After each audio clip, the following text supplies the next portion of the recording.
Well, we've seen a lot of market movement, haven't we, over the last few months, whether we're talking about stocks or cryptocurrency or the recent interest in special purpose acquisition corporations, or SPACs, as they're commonly known.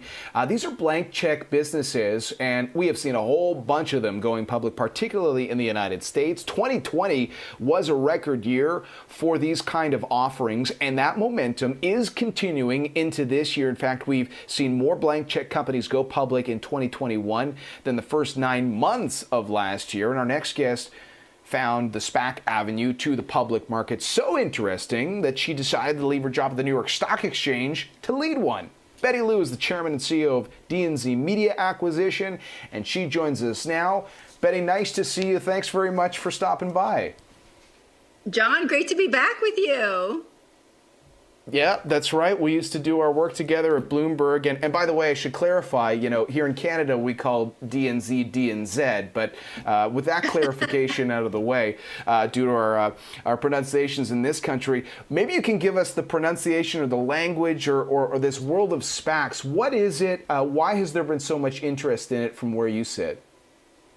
Yeah, John, I think, what you said in the introduction is exactly right. And it's spot on what's been happening in the SPAC market. I call SPACs it was the new 4-letter word in the markets, in the financial markets in 2020. And it's still that way in 2021.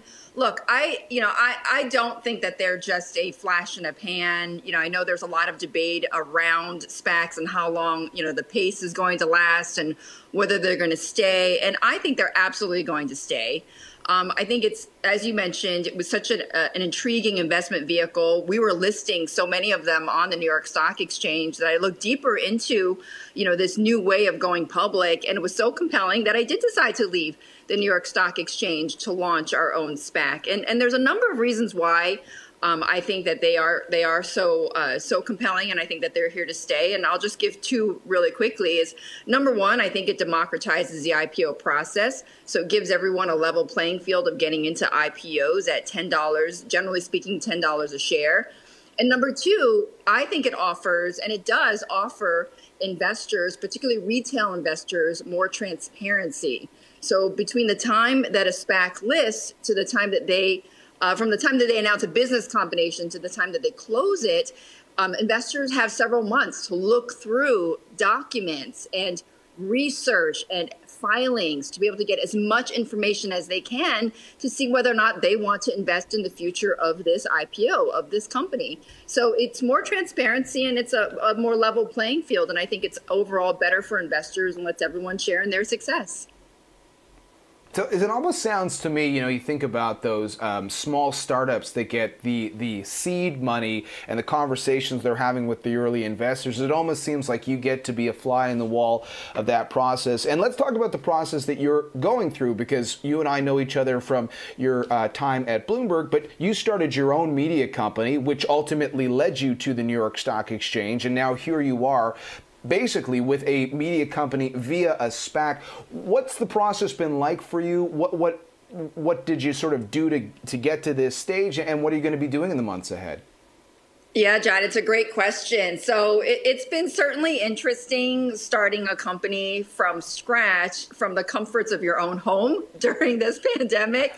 So, I never thought that I would be listing a company, from my home here, in the suburbs of New York City. But, we were able to do our road show.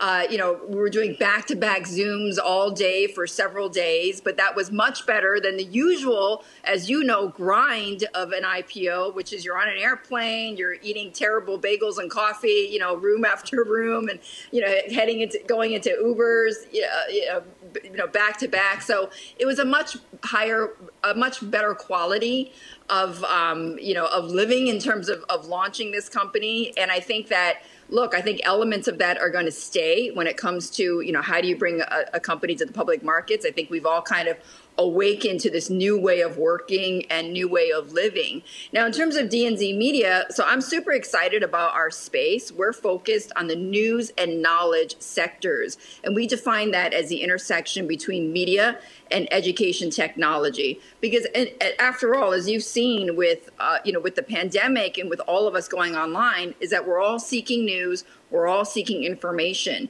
And so I see a nice synergy between those two sectors. So we're looking at companies that straddle both. And a primary reason for that is that the user is the same for both of those sectors. And just one final thing, John, that I would say on that is, we've seen millions of jobs lost during this pandemic all around the world, and particularly here in the United States. I think online learning is a way to help upskill our workers in the United States. It's a way to, help women get back into the workforce. So I'm a big believer in online learning and delivering information via technology. Well, and we should point out you've got a lot of advisors as well who are working with D&Z. Dan Rosenzweig comes to mind. He's been on BNN Bloomberg many times before talking about this huge boom in online education. So we've seen the numbers on how quickly that's growing. Betty, let me ask you, just with your journalist cap on for a second, the fact that, and you are a celebrity in yourself, but just we've heard from Alex Rodriguez, on Bloomberg, and many others who have been jumping into this sector. It is really interesting to see the personality story driving these SPACs. What's been your general observation of that? I think it's been the same as I was, saying earlier, in that, it really, this is an investment vehicle that opens up a whole new way of allocating capital for everyone. So, I'm not surprised that you have, the Shaquille O'Neals and the Alex Rodriguez's of the world jumping in on this. We have on our board, and I'm very happy that we have on our board, Brian Grazer, for instance, who is, a Hollywood titan, and he loves that news and knowledge thesis. But I also think, John, that, aside from the celebrity names, this really is a new way and a new avenue that it's a way to open up a new avenue for all types of people to get into this market. And what I mean by that is that I think it's a way to rewrite corporate America. I was able to start this company as a woman CEO of a public company now. I may not have had that chance before, but, with the way that, we're all charting our own course here in SPACs, now I'm one of a handful of women. I hope that number goes higher. And I believe it will, that are able to lead public companies and allocate capital and bring emerging companies onto the public markets. So I'm very happy about that. Our board is very diverse. I wanted to make sure that we had a majority women and minorities on our board. So I think it's a great chance to rewrite the playbook on corporate America, and at the same time bring emerging companies into the public marketplace so that all investors, not just the wealthy and the billionaires, but, the mom and pop investors, get a chance to get a piece of the pie of our biggest, innovators and innovations in this country.